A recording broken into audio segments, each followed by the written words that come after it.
Goeiemôre en weer eens baie welkom hier saam met ons by ons oggendoordenkingtyd waar ons praat oor jou lewe met volle potensiaal bereik vir die eer van die Here. Nie vir jou en my nie. Ons werk hard en ons strewe en ons drome en alles, maar op die einde van die dag gaan alles oor my lewe met God verheerlik. Ons praat oor hoe jy die saad, die drome wat God vir jou gegee het, moet nurture en beskerm sodat dit vrug dra. Hoor hierdie gelykenis wat Jesus vertel het, nog een beginsel van hoe om dit te doen. Lukas 13 vers 6 tot 7. Hy sê, hy het toe die volgende gelykenis vertel. Iemand het 'n vyeboom gehad wat in sy wingerd geplant was. Hy het vrugte daaraan gaan soek en niks gevind nie. Toe het hy vir sy tuinier gesê, kyk, dis al 3 jaar wat ek vrug aan hierdie vyeboom kom soek en niks kry nie. Kap hom uit. Waarom moet dit die grond langer uitput?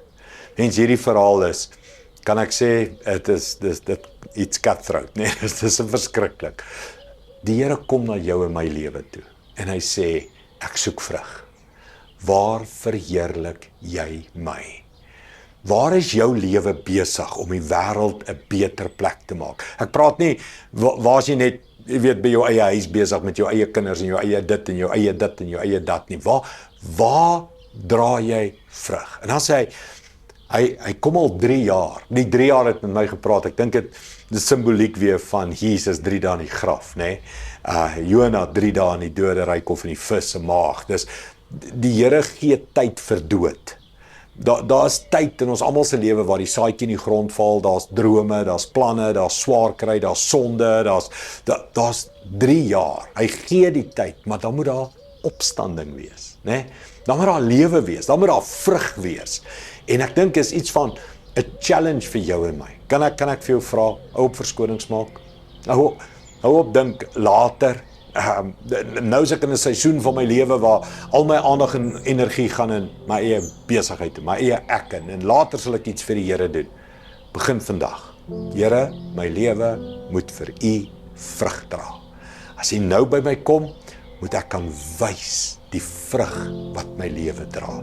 So kom ons maak 'n besluit. Ons gaan werk aan die saad, ons gaan werk aan die elemente, ons gaan die grond skoon hou, ons gaan die onkruid hanteer en die gif en al. Ons gaan alles doen wat ek en jy kan doen, dat ons lewens vrug dra en God verheerlik.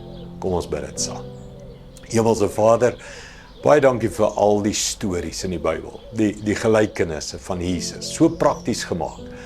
Here, my lewe moet vrug dra. Die doel vir my lewe is om tot eer van U te leef. En ons almal kan. Here, dis nie 'n predikant se doel nie. Dis elke mens se doel. So Here, help ons. Here, vergewe ons daar waar ons lewe so selfsugtig net oor die eie ek gaan. Vergewe ons, Here, waar ons lewens nie 'n verskil maak by die werk, tussen ander mense, tussen vriendskappe, oral waar ons gaan, wil ons vrug dra tot eer van U. Dankie dat U ons help. Dankie vir die genade. Dankie dat U met ons is. In Jesus naam. Amen. Dankie liewe vriende. Sien jou môre. Trots geborg deur Evergreen Turf.